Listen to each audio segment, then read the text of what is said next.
y nosotros continuamos con nuestro programa y como les había dicho, llegó a estar con nosotros, a conversar con nosotros Jaime Belolio, ex diputado, ex vocero también, ¿fuiste vocero? Así es. Increíble. Bueno, ¿y senador? No. No, diputado nomás. Sí, diputado 6 años y medio ya fue suficiente. Fue suficiente. Jaime, bueno, mucho que conversar contigo, pero me gustaría partir, por supuesto, con lo que está pasando hoy, ¿cierto? Que tiene que ver con todo el tema de las fundaciones. ¿Qué te parece cómo se ha ido llevando a cabo, cómo se ha manejado este tema por parte del propio gobierno, obviamente? Mira, primero algo que estaba relacionado con antes, ¿no? Mónica te dice, ella estaba en Fundación Integra, trabaja con Fundación Colunga y otra. Es decir, hay fundaciones, la inmensa mayor parte de ellas, que hacen la pega. Sí. En la labor de la sociedad civil, es decir, todo lo que no son las personas y su familia y el Estado, entre medio hay muchas cosas. Por ejemplo, lo que te decía Mónica, esa organización además de la comunidad, que significa que hay mayor respeto, hay mayor tolerancia, significa que también se protegen frente a temas de seguridad, lamento obviamente el robo que les ocurrió. Ese espacio de sociedad civil es clave. Entonces cuando aparecen este tipo de casos, que lo que hacen es defraudar la fe pública, porque son falsas fundaciones. Los tipos se disfrazaron de una fundación para robarle plata a los campamentos. Y después de eso contratar a sus amigos para hacer campañas políticas. Entonces, si ellos quieren hacer eso, que se consigan su propia plata y que lo hagan a través de un partido político. Entonces, lo primero es que le ha hecho mucho daño a la sociedad civil. Y yo creo que lamentablemente el gobierno todavía no ve la gravedad de ese asunto. Y algunos se tratan de aprovechar de ambos lados, y a mí no me gusta eso, porque empiezan a decir, mira, todas las fundaciones son iguales. No es verdad. Son esas mentirosas de ahí, esas que engañaron, las que hay que perseguir y las que obviamente las personas que cometieron esos actos de corrupción tienen que pagar. Entonces el gobierno se vio enfrentado a una cuestión que era muy difícil para ellos porque antes se plantearon con un estándar moral altísimo. O sea, eran ellos los únicos que eran distintos a todo el resto de la política, que eran como ángeles recién caídos del cielo, pero resulta que se demoraron 6 meses y ya tenían armado un mecanismo por el cual defraudaban. Entonces, eso les pega. Yo creo han salido un par de personas, pero creo que todavía no se han hecho suficientemente cargo de la complejidad que esto tiene. Y termino con esto, que es que una cosa es el daño que se le hace como a las fundaciones en general, pero también a la política. La política, obvio. Porque ¿qué es lo que dice la persona común y corriente? Son todos iguales. Que se vayan todos. Y cuando esa lógica es la que gana, solamente estamos fomentando el populismo. Y yo no quiero que haya populismo en nuestro país. Sí. Jaime, de eso mismo te quería hablar, que tiene que ver con la desconfianza que existe hoy. Y yo siento que es peligroso igualmente lo que está pasando, como socialmente hablando. Estamos en un país súper separado hoy día, sin ninguna, como, ¿quién nos va a salvar? Como que esa es como, me imagino, la sensación que existe también. Y es evidente también cuando uno mira hoy día al gobierno y a cada ente que aparece, ¿cierto? Anoche estaba Elizalde, ¿no? Y tú los miras con una, no sé, de verdad, siento un descriterio de alguna manera y una poca prolijidad, poca verdad. ¿Por qué uno dice, por qué no hay una verdad hoy día? La gente no entiende, lo único que existe hoy día son dudas de qué es esto, qué pasó, es allá, lo hicieron por acá, lo armaron por acá, o son ineptos, o realmente cero seguridad para que entren y roben computadores a diestra y siniestra, que aparezca una caja fuerte, pero no existen los documentos, etcétera. Entonces, como tan desprestigiado que está hoy día y tan poco creíble, que eso también provoca una indignación en las personas y también qué va a pasar hoy día como para lo que queda de gobierno, porque que les vaya mal no es bueno para nadie tampoco, es súper malo. Entonces, ¿qué se hace? ¿Cómo se salva? ¿Cómo se lleva a cabo hoy día el programa, que ya evidentemente ya es muy difícil que lo puedan hacer, obvio, pero ¿cuáles son los caminos que se deben tomar entonces? Mira, súper buen tema los que estás tocando. Déjame darme una pequeña vuelta antes. Y es que desde que fui ministro y después en la universidad, una de las cosas que me gustó hacer, y hoy día estoy en la Universidad Andrés Bello, es hacer los estudios cualitativos que le llaman. Es decir, no son encuestas, sino que son más bien ir a escuchar personas y a partir de eso sacar ciertos análisis. Y uno de esos que hicimos fue durante 7 semanas completas, en que fuimos a ver a familias de clase media alta, media típica y media baja. Y una de las cosas que nos decían es que todos están viviendo una gigantesca incertidumbre. Incertezas sobre las cosas que están pasando. El cambio tecnológico, que es global, problemas de futuro, pero también hay ciertas cosas que son chilenas. Después del estallido social, obviamente que hay ciertas cosas que cambiaron y que se rompieron también. Luego, la pandemia fue súper dura para muchísimas personas. Y esto significa que las personas se repliegan, es decir, se vuelcan hacia aquellas cosas que son un poquito más seguras, Sí. que es primero que todo su familia, como sea que ésta sea. Lo segundo es su hogar, su casa. También, como sea que este sea. Y por eso que varios los amoronaron un poquito durante la pandemia, porque era la forma además de tener que convivir durante todo el día. 24/7 es distinto que solo por las mañanas y por las noches cuando estáis más hacinados, como Sí. le pasa a muchas familias. Y finalmente son las tradiciones de pasado. Esas tres cosas son súper importantes hoy día para las familias chilenas. Pero cuando se proyectaban al futuro, cuando uno les decía, piensa hacia adelante, piensa hacia el futuro, su plazo de futuro eran 3 meses. Estábamos en Es que sí, septiembre po, sí. y el futuro era diciembre. Y después era marzo, donde la preocupación era la pega. Si es que voy a poder mantener mi pega para poder pagar las cuentas, Sí. el costo de vida, la inflación. Y después era el invierno, ahora, sobre todo en salud. Tratar de no caer enfermo porque Ojalá no si no, enfermes, claro, no obvio. podías hacer tu pega, digamos. Entonces, eso significa que hay muchas familias chilenas, millones, que están sobreviviendo. Están pensando en la sobrevivencia. Sí. Y cuando eso se cuela hacia la política, si el plazo es muy cortito para la política, no hay ningún interés en cooperar, sino que solo en confrontar. Sí. Es como que si solo nos vemos hoy día, el que gana el gallito gana todo. Y eso es un problema que venimos arrastrando hace un buen rato. Entonces nosotros tuvimos, me tocó como diputado y también como ministro, una oposición que fue brutal. Trataron de votar 2 veces al presidente. Hubo quienes trataron de votar al gobierno. Entonces, claro, uno dice, bueno, están cosechando lo que sembraron. Sí, el problema es que no podemos seguir en la misma lógica. Porque si seguimos en la misma lógica, el próximo gobierno va a pasar lo Obvio. mismo y después lo mismo. Y las personas que son los que quieren que se mejoren sus pensiones, que se mejore la crisis de seguridad, que se mejore el acceso a la salud, lo que quieren es que se resuelvan esas cosas. Entonces ven como que los políticos discuten allá mientras mis problemas siguen acá. Entonces tú tienes razón. Lo que está pasando en los casos de corrupción es como ya, perdí la esperanza entonces. ¿Y qué vamos a hacer? ¿Qué es lo que pasó? Los robos, nadie puede suponer de que van y resulta que a ese edificio, además, yo creo que obviamente las personas no tienen por qué saberlo, tú necesitas una tarjeta para entrar y tienes 3 puertas como a si lo lo dijeran, menos sí. para llegar al puesto ahí. 3 tarjetitas de esas que primero es la entrada con torniquete, después otra más y después otra más. Y resulta que justo había un Napoleón para que sacaran todos los computadores que No, y justo claro, y sabían cómo, eran dónde de un estaba, programa claro. y justo se llevaron la caja fuerte. No, o sea, la gente no... No, pues nadie lo cree, de hecho, es obvio, obviamente que no. Entonces, ahora, no quiero con eso culpar a nadie del gobierno. Claro, no. es que, pero como a quién le, porque uno tiene que poner la culpa en alguien para tener una certeza, es como que no tenéis nombre. Entonces, hoy justo día. ayer, claro, le robaron el celular a otro que también está... Entonces, yo creo que es súper importante que haya mucha transparencia en eso y que el gobierno se haga cargo políticamente también de lo que está sucediendo. Tiene que recobrar la confianza. Es difícil que haya ministros que hoy día están tan cuestionados Como Jackson. que Montes. puedan hacer su pega. O sea, el ministro Jackson... No se entiende lo de Jackson, sinceramente no se entiende. Tú más encima que tienes una buena relación con Gabriel Boric, lo entiendo que tuviste trabajaste de la radio con él. Estuvimos en algún durante un momento. año, Sí. un poco más de un Todos los año en un lunes, panel, todos los lunes. Sí. Increíble. O sea, tú sabes que entonces uno dice, ¿por qué no? ¿Qué pasa con Jackson? Esta presión evidente de la oposición no tiene ni un sentido porque se sabe que atornilla al revés, esa es cosa política, lógico, no lo va, menos lo va a sacar. Entonces uno dice, ¿eso fue una técnica? Como para que empeore aún más la imagen. No, yo creo que ahí de nuevo esta lógica como de palabras sacan palabras, ¿no? Porque venía ya arrastrándose una tensión con el ministro.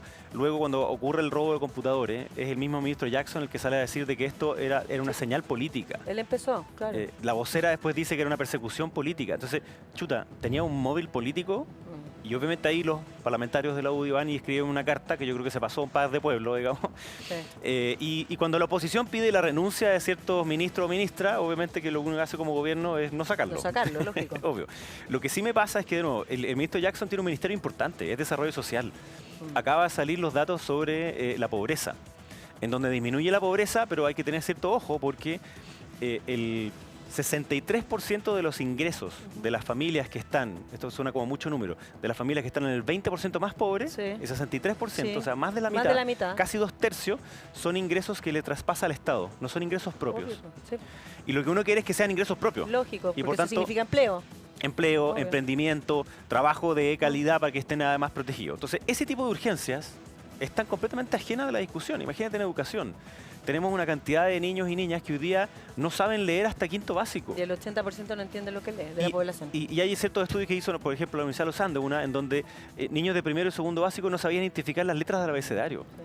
Entonces, eso es súper brutal. No, y aparte que es un bajón también para nuestros niños, porque los niños también entienden que ellos no están logrando sus metas. Entonces es como una población frustrada. Absolutamente. Entonces, ¿cómo salimos de esta? Yo creo que una manera de salir es como los arquitectos tienen un nombre, digamos, para cuando se hacen obras en comunidades que como que siempre desconfían porque hay mucho tiempo que se prometen hacer ciertas cosas y no pasan, le llaman obras de confianza. Que en el fondo es como una primera piedra, una primera cosa que se instala. Yo creo que eso necesitamos hoy día.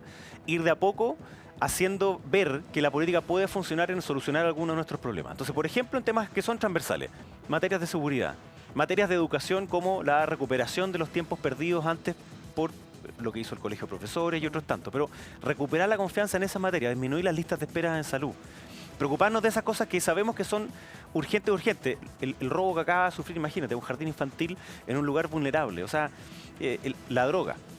El narco. Es que son tantos Entonces, temas. son muchos, pero esos son súper transversales. Sí. Entonces yo creo que es necesario agarrarnos de esos temas transversales para hacer ver para las personas de que funciona la política y de ahí generar un plazo más largo que no solo sean 3 meses. Sí, al menos dar unos bríos. Mira, me acaba de llegar, esto me lo acaba de mandar mi director, nuevo robo de computadores. Ahí lo estamos viendo.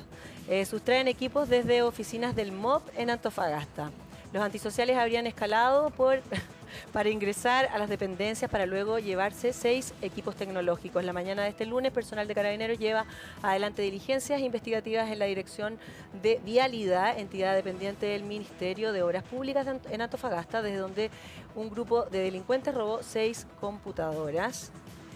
Según informó Carabineros de forma preliminar, el ilícito ocurrió en algún momento de este fin de semana, cuando un grupo de antisociales ingresó a las dependencias escalando ya en el interior. Los sujetos formaron puertas del lugar para concretar la sustracción. El coronel Álvaro Muñoz de la Prefectura de Antofagasta relató ante los medios que durante el día de hoy, a primera hora, recibimos información que las personas encargadas de la Dirección de Vialidad dependiente del MOP, al ingresar se percataron de que aparentemente individuos desconocidos habrían ingresado al recinto. Existen algunos indicios de que individuos desconocidos durante el transcurso del fin de semana, bueno, lo que dije. En este sentido, aseguró que los funcionarios encargados de la seguridad del recinto denunciaron la sustracción de 6 computadoras. Ahora, esta ola de robos que han afectado a reparticiones públicas comenzó la noche del pasado 19 de julio, cuando un grupo de delincuentes sustrajo desde el interior del Ministerio de Desarrollo Social, lo que todos sabemos. Pero esto realmente es como seguir con la serie. Hay una frase del Bombo Fica, ¿no? Sí, ¿no? Sospechosa. Pero es que, ¿sabes que a mí ya ahora como que, así como ser humano común, ahora me lo manda el director, ¿cierto? Y apenas me dice por el oído, digo, ya, esto ya como que ya los delincuentes dicen, vamos a hacer una broma. ¿Cachai? Como ya entremos y hagamos como... Pero porque no se entiende, no tiene sentido. O sea, no tiene sentido y además es como que ahora hubiese una ola de robos justo a dependencias públicas, digamos. Como que de repente, así como que ocurre portonazos, ahora hay como computadorazos en las oficinas públicas. No. Entonces, pueden haber además hechos que sean coincidentes y que no tengan ningún hilo que los conecte. Pero por lo mismo, si eso es así, entonces necesitamos transparencia. Claro. Que haya muy rápido el que se hagan las investigaciones, que se sepa la verdad en el fondo. Porque no es, o sea, el mismo tipo que entró a Desarrollo Social había entrado antes también a Bienes Nacionales y después otro a Cultura. Y, entonces, y una llamada desde la cárcel. Ejemplo, para la confianza de las personas. ¿Por qué se sigue llamando desde la cárcel para hacer delito? Obvio, ¿por qué no cortan la O sea, ¿por qué no se corta la señal, digamos? O sea, hay ciertas cosas que uno dice, ya, pues, sí, no es tan difícil, ¿no? Bueno, también como lo del escáner en San Antonio. Y así, muchas situaciones que se van como... uno dice, ¿qué? ¿Pero cómo es posible que un escáner en el puerto más grande, más importante... Claro, ahí estado malo. Ahí está malo, Entonces, o sea... empieza a haber este problema, como bien decías tú, de como perder esta esperanza sobre que la política puede resolver ciertos problemas de la manera institucional, que es la que tiene que hacerse. Yo creo en la política, obviamente, me he dedicado a eso durante muchos años, aun cuando esté desprestigiada. Me tocaba muchas veces ir a algunos lugares y decía, sí, bueno, yo soy parlamentario, yo soy buena persona. Claro, se reían, sí, ¿cachai? Pero en el fondo uno tiene también que reivindicar la política en el sentido de que la buena política es la que nos permite convivir juntos. Y hay muchas personas de todos los sectores políticos que son buenos políticos también. Entonces, de nuevo, separar lo bueno de lo malo. Separar, así como con las fundaciones, separar lo bueno de lo malo. No meterlo a todo dentro del mismo saco, porque de lo contrario, la fórmula es la de un populista autoritario. De no necesitamos los políticos, saquémoslos de lado, yo resuelvo los problemas, mano dura y se acabó. Ese discurso es súper sencillo, pero en verdad lo que pasa es que al final termina perjudicándonos a todos en nuestras libertades. Entonces, para que la política funcione, necesitamos resolver las urgencias que hoy día estamos. La Constitución se ve como el último de los problemas de las personas. Y por eso es que hoy día le preguntan, sin siquiera conocer el texto, te dicen, no, lo rechazo. Porque están hasta acá, del proceso anterior, de la discusión, comillas, de los políticos. Porque hoy día también uno no entiende nada, tampoco hay mucha información directa. Muy poca información. Claro, tenés que meterte en una cuestión como mucho más técnica. Y por tanto, no es el primer problema cotidiano. Entonces necesitamos que la política pueda resolver esos problemas cotidianos y en eso sí hay que cooperar. Y que hay un problema en esto, Carla, que es que está tan polarizado a veces el ambiente en redes sociales y en otros, que cuando hay diálogo, algunos consideran que dialogar es traicionar. Y eso no puede ser. O sea, sentarte con alguien que piensa distinto a ti no puede ser una traición. No. Si el diálogo significa que uno considera al otro como una persona válida, puede estar en desacuerdo. Y cuando está en desacuerdo, la manera de resolverlo es a través de las votaciones, a través de las elecciones, a través de la democracia. Pero no podemos considerar que dialogar es lo mismo que estar traicionando, que estar cediendo. Eso nos hace mal también. Entonces yo también creo que hay que bajar un poco como el tono de la discusión en vez de seguir elevándolo para ver cómo resolvemos estas cosas urgentes para las personas hoy día. Sí, porque hay como una sensación de que cada vez está más caliente. De hecho, uno ve bueno, ayer estaba Marcel en la mañana, ¿cierto? Sí. Y uno los ve que en el fondo salen también como a defenderse, como que... Porque estamos como en una guerra. Esa es la sensación que da. De hecho, yo lo comentaba el otro día cuando estaba Camila Vallejo en CNN, que le hizo una pregunta maravillosa, y ella antes de entrar hizo así. Entonces dije, ¡fata! Pero lista para la guerra. Entonces, es como, es difícil también, uno también tiene que ser empático. Piense uno lo que piense también, son situaciones complejas y lo fundamental es que se solucionen ciertas cosas. Pero ver el otro día en cadena nacional al presidente como en la vecindad del Chavo, también a uno le dice, esto es una broma, pero ¿por qué? ¿Por qué jugar? Es como que, ¿sabéis lo que hay? Una sensación como de sentir que están jugando con uno, ¿cachai? Como, ¿cuál es la idea? ¿Por qué no ir desde la honestidad, desde la verdad? Porque esa era como una situación muy extraña, primero, y el horario que se eligió, evidentemente, para llegar a un público que tampoco es de él, que también necesita convencer. Pero en ese camino que se va haciendo y en estas discusiones, la política es ceder también, ¿cierto? Obvio, yo te doy algo, bueno, tú me das algo, ya, porque pensamos distinto, lógico, pero... Al parecer estos extremos, finalmente, que son los que no ceden, porque no ceden, ni republicanos ni comunistas, por ejemplo, que están heavy, no ceden. Entonces, y no son muy, finalmente, como, no ganan muchos puntos el centro. Y ayer Piñera sale a decir, ¿cierto?, que se debería hacer una unión entre la coalición, la derecha, y Amarillo reaccionaron inmediatamente que no. ¿Qué te parece lo que se está viviendo finalmente también en la coalición, en la derecha, por ejemplo, en la oposición? ¿Cómo también se llega a un acuerdo para poder hacer algo con el gobierno? Bueno, hiciste súper buen diagnóstico, ¿no? En el fondo los extremos tironean y por tanto hoy día ser moderado es lo menos cool que hay, digamos. Entonces, porque te pegan de los dos lados. Entonces tratar de decir, mira, bajemos el nivel como de descalificaciones, tenemos que avanzar un poquito más y otro, al final te dicen, eres un amarillo, venís del otro lado, en verdad querís tapar estas cosas. No, ninguna de ellas. La manera de fortalecer a la sociedad civil, de recuperar la confianza en la política, es que se pille a quienes han hecho actos de corrupción, que se les persiga a ellos y que se separe lo bueno de lo malo. Dentro de la derecha, evidentemente, también hay una tensión. Entonces, hay quienes creen esto que te decía yo, que simplemente ir a dialogar significa necesariamente traicionar y que negociar siempre significa ceder para perder. Y no es así. No. Ponernos de acuerdo en estas materias que mencionábamos antes no son cosas que sean ceder en nada, son para las personas. Hay que acercar posiciones, sí. Y ese acercamiento en la reforma tributaria, la reforma de pensiones, está difícil. Porque claro, si cada uno no se mueve en su propia posición, bueno, es súper difícil y las personas de nuevo siguen viendo que pasa y pasa el tiempo sin que se solucione su problema. El ministro Marcel creo yo que se equivocó ayer, por ejemplo, cuando él dice que la actual directora de presupuesto es la mejor de la historia de la democracia, que es más honesta, más trabajadora, que todos los anteriores. Perdón, la presidenta del Banco Central también fue directora de presupuesto. O sea, no solo es un insulto a ella, sino que de nuevo esta idea de nadie es mejor que nosotros. Y yo, por favor, o sea, un mínimo de autocrítica. O sea, ese tipo de declaraciones lo único que hace es volver a escalar y escalar, porque termina mintiendo. Puede ser súper buena en su pega, pero no tiene para qué exagerar y insultar al resto. No es razonable. Entonces, esta lógica como de empate, ¿no? Que mira, esta plata venía del presupuesto anterior, lo decía el ministro Elizalde. La aprobó él, si él fue senador hace poquito tiempo atrás. Entonces, hay ciertas cosas que yo creo que no funcionan, es como tirarse barro de un lado para otro, mientras las personas dicen, bueno, ¿y nosotros cuándo?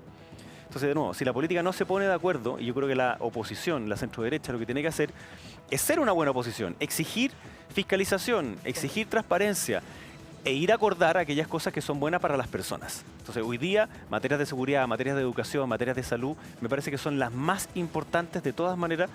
Estamos todavía en invierno, vienen momentos en que, ahora, invierno, pero tenemos mucho calor, pero ese tema también es uno que nos tiene que unir, ¿no? O sea, sabemos que en el verano, por ejemplo, lo que se proyecta es que vamos a tener sequía importante y, por tanto, incendios. Preparémonos desde ya.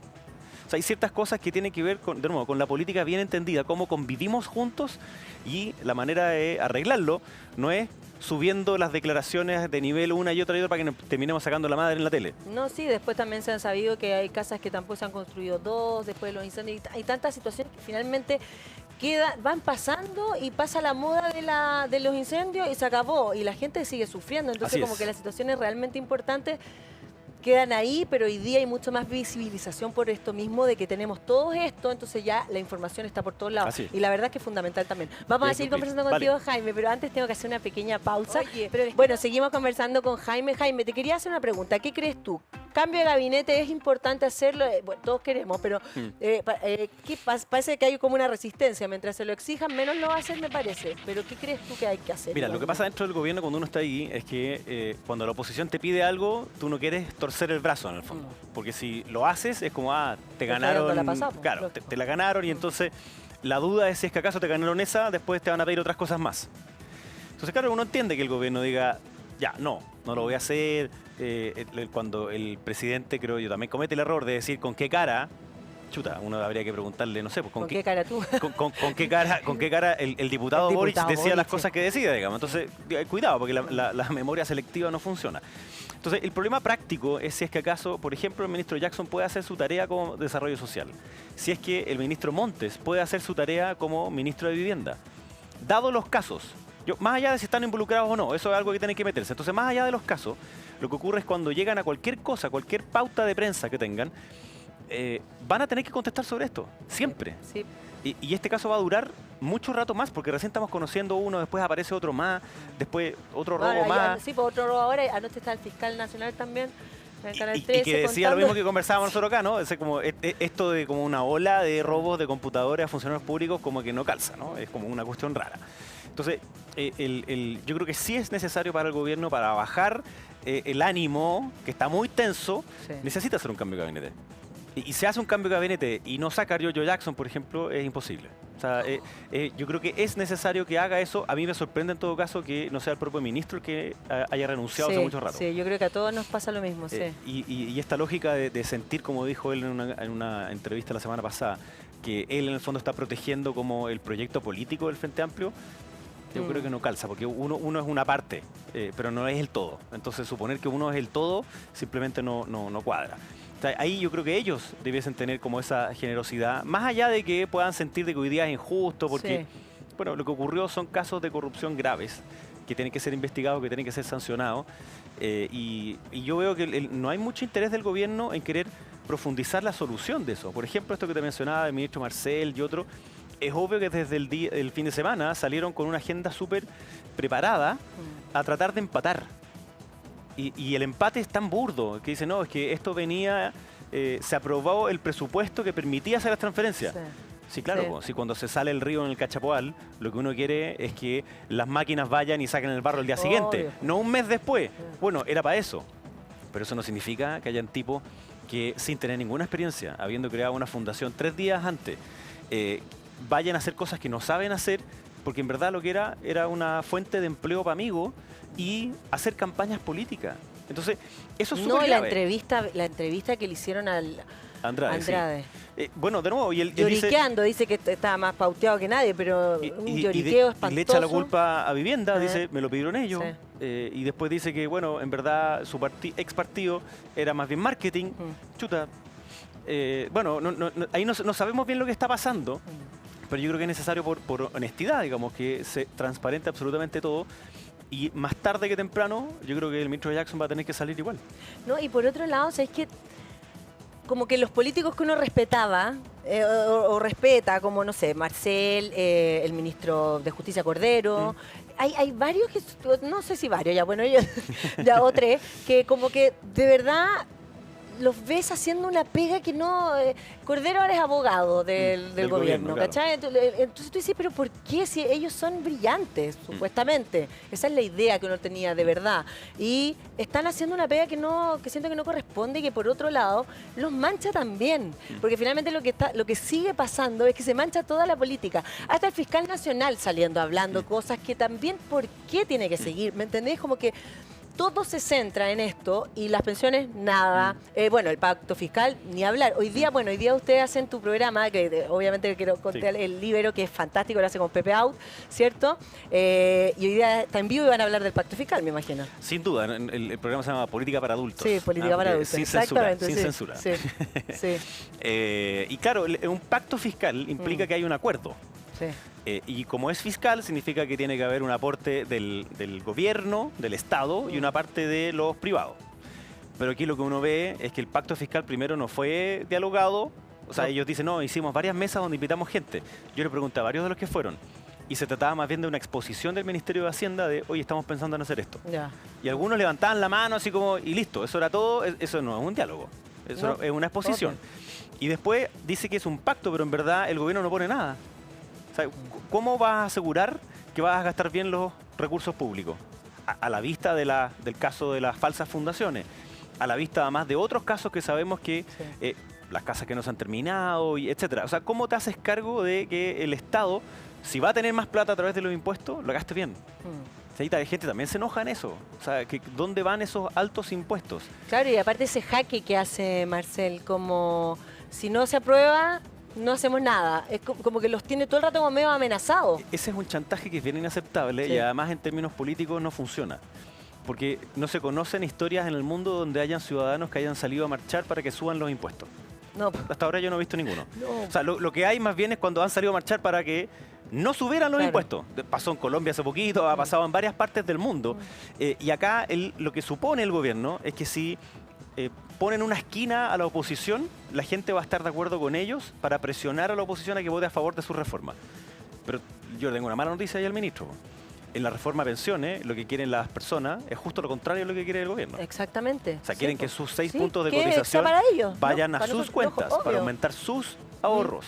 Y que haya solidaridad, por supuesto que sí. La pensión garantizada universal fue muy importante. Sí. Y eso se financia a través de los impuestos generales. Entonces, cuando él dice, mira, no podemos subirla si no tenemos más ingresos, bueno, ve qué cosa puede cortar él mismo dentro del Estado, que son platas que no están bien gastadas, que vea cómo los puede reorientar. O que nos dediquemos también a producir mayor crecimiento para el país, para que haya más empleo, para que haya mejores emprendimientos, que eso también significa mayores ingresos para el Estado. Entonces, es como que hubiera, como dice el dicho, hay personas que cuando solamente tienen un martillo, ve que todo lo que existe es clavo. Entonces, claro, si tú solamente tenías un martillo, hasta el agua es clavo. Y no. Entonces, para cada cosa se necesitan distintas herramientas. Entonces, el gobierno tiene que hacer una agenda pro inversión. Tiene que hacer una agenda de crecimiento, una agenda para potenciar el empleo, una agenda para que las personas que están hoy día en mayor vulnerabilidad puedan tener sus propios ingresos y no solamente las transferencias del Estado que no sabemos si puedan seguir para siempre. Necesita recuperar confianza. Todo ese tipo de cosas hoy día están muy lejos de la discusión y más bien lo que uno ve es que como que quieren seguir peleando en la gresca chiquitita. Es como si subirse al ring de box, como se dice, estirarse es como el cuello. Si la inmadurez hubiese pegado, como que tú ves puros cabros chicos como discutiendo por quién ganó hoy día. No, mañana gano yo, te paso yo. Y más encima pierden todos los días. Entonces es lamentable.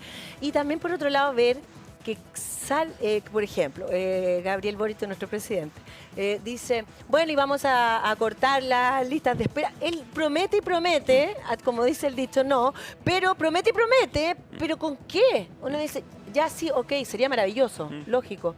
Todo eso sería hermoso, pero ¿cómo? ¿De dónde? ¿Cómo se va a hacer? ¿De dónde se va a sacar la plata? ¿Por qué no se hacen una autocrítica de todos los cargos públicos que existen hoy día, etcétera, la plata malgastada? Sí. Porque también se ha invertido muchas platas en salud, en educación. ¿Y esas platas, qué pasa con las platas? ¿Por qué ¿dónde se invierten? ¿Por qué se invierten mal? ¿Por qué se gastan mal? Hoy día uno ve que estamos en una crisis como de muchas cosas, no solamente de política, sino que social. Y las brechas que supuestamente, que eso es de lo que hablamos siempre y nos llenamos la boca, son aún peores. Y no se ve como que alguien esté realmente pendiente, por lo menos en lo que se ve comunicacionalmente hablando. Porque la gente no puede tener confianza además encima de lo que ven los canales chilenos, que son 3, 4 canales que transmiten lo mismo y repiten lo mismo, la pelea. No hay confianza. Entonces, ¿qué hago? Me agarro y más encima no hay trabajo tampoco. Y tampoco la gente tiene, ni siquiera tenéis contratos hoy día. ¿Cuánta gente trabaja sin contrato y trabaja para vivir su día a día nada más? La CACEN te acaba de mostrar que alrededor de un 30% de las personas que tienen ingresos de trabajo son informales. Sí. Es decir, no tienen ningún tipo de contrato, ni protección, ni etcétera. Y eso ha ido creciendo. Y obviamente uno necesita hacerse cargo de eso. Siempre va a existir cierta informalidad. Obvio. El problema es que tú necesitas que haya menos para que aporte a tu pensión, para que aporte a la salud, para que aporte a muchas cosas que son relevantes. Y no se ve como muchas ganas de ponerle ahí el ojo a la inversión. Sí, segundo, yo creo que efectivamente estamos en varias crisis simultáneas, pero también como salimos del estallido, las personas tampoco quieren volver a eso, en el fondo, a esa como fiebre de violencia que se justificaba y que se venía todo abajo. O sea, hay ciertas certezas que las personas necesitan. Es decir, que van a salir súper temprano en la mañana, que van a tomar la micro y van a poder llegar a su pega. Necesitan tener la seguridad de que en el trayecto hacia su trabajo, en el trayecto hacia dejar a los cabros en el colegio, va a haber seguridad. Claro. Que cuando los niños estén en el colegio estén seguros también. Sí, que no haya, espantoso, balas, cuchillazos. Ese tipo de cosas son importantes. Yo creo que son las primeras a las cuales nosotros tenemos que dedicarnos, porque de lo contrario estamos todos tensos y toda la defensiva. Y uno nota esa cosa también en la calle. Sí. Nota en el transporte público esa posición como la defensiva de mayor agresividad. Entonces, yo espero que haya ciertas instancias que nos permitan así como bajar la tensión. Me encantaría decir cuando no hayan elecciones.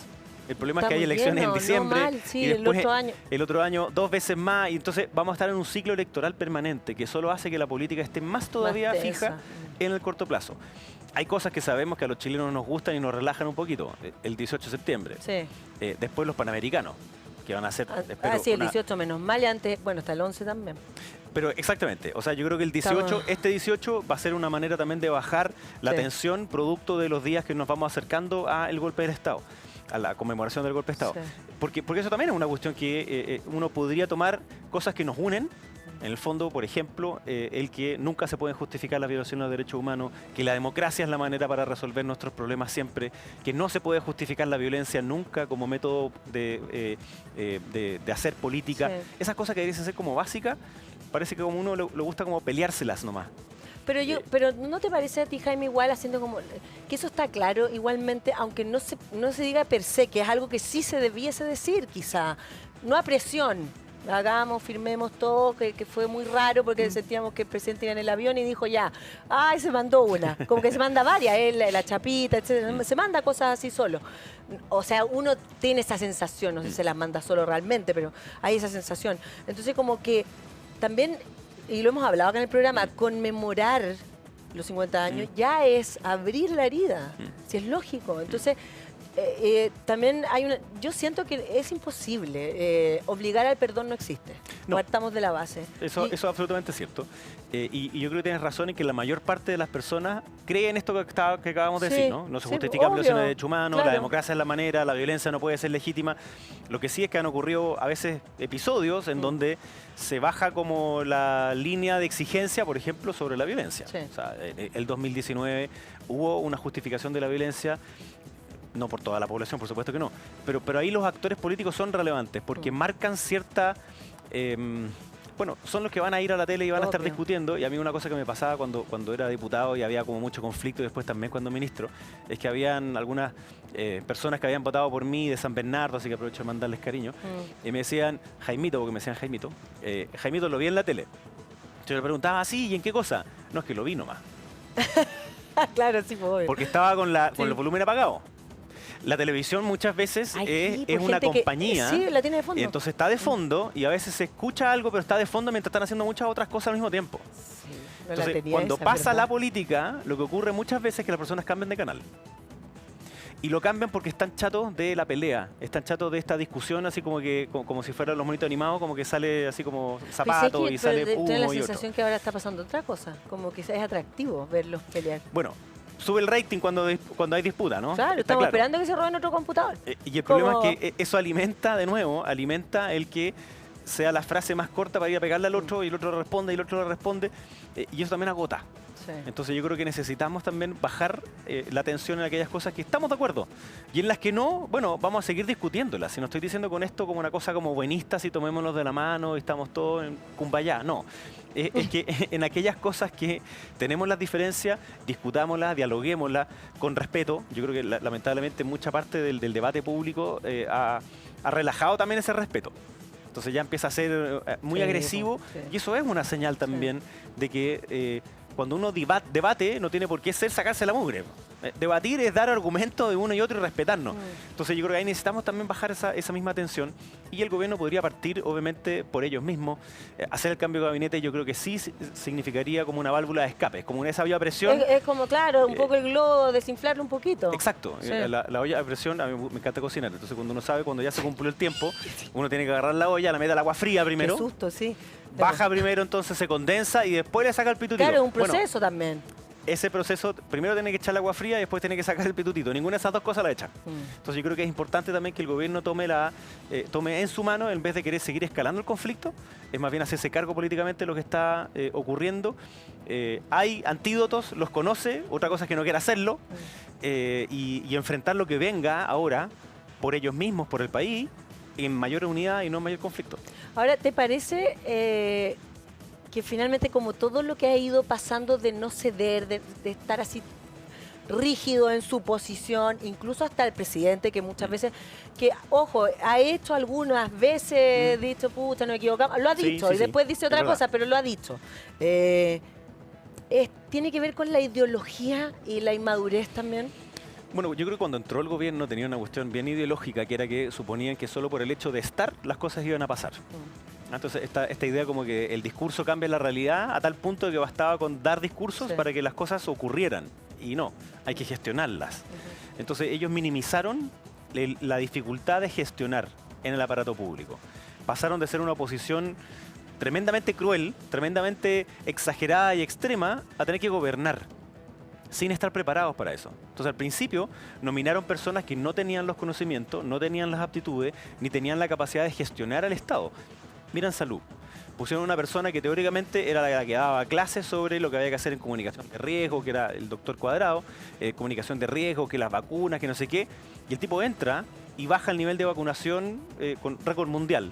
Y después, lo que todos esperábamos que fuera lo más razonable, que fue el pic, digamos, de, en este caso, el sincicial y también las enfermedades de invierno, que se sabía ya que venían fuerte, y fue súper maltratada.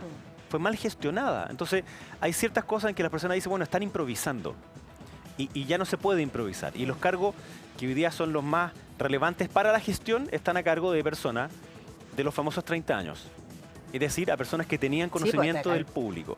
O sea, está Carolina Toá, que ellos la... Carolina Toá y el propio Marcel y Elizalde y otras tantas personas que obviamente yo tengo diferencias con ellos, pero son personas que tienen experiencia. Uno no podría decir que no. Entonces, se hacen cargo de la responsabilidad que significa el Estado. Y ahí el gobierno entonces sí peca de una cuestión que es ideológica, pero también como una soberbia. De nosotros podíamos y en verdad no necesitábamos nada más. Pero se han pegado varios costalazos. El rechazo de la propuesta constitucional, por suerte, con esa amplia mayoría significó un súper duro golpe para el gobierno, porque ellos como que pausaron 6 meses para decir, cuando se apruebe vamos a hacer todas estas cosas. Bueno, la perdieron. Después dijeron, cuando se apruebe la reforma tributaria vamos a hacer todas estas cosas. La perdieron. Y ahora, de nuevo. Entonces, yo creo que el gobierno necesita también aprender que las reformas grandes no se ganan por un voto. Se ganan con amplias mayorías para que sean consistentes y permanentes en el tiempo. Entonces, para eso tienen que ceder, y yo lo que veo ahora es que llaman al diálogo, pero horas después le sacan la mugre a la oposición. Entonces, así no funciona. Yo creo que todos necesitamos de nuevo en eso, acercar posiciones a través del diálogo, y si no las hay, bueno, se vota y ahí se verá la mayoría. pero hasta ahora no veo una verdadera intención de diálogo, sino que es más bien como sacar al pizarrón, como tratar de pegarle, digamos, al que sale para adelante, en vez de realmente sentarse a escuchar al otro y considerar que su posición también es válida. Total. Jaime, te queremos agradecer por estar con nosotros esta mañana. Muchas Muy gracias, entretenida pues. conversación, de verdad. Gracias a ti. Y esperamos tenerte nuevamente para Encantado, hablar. cuando quieran.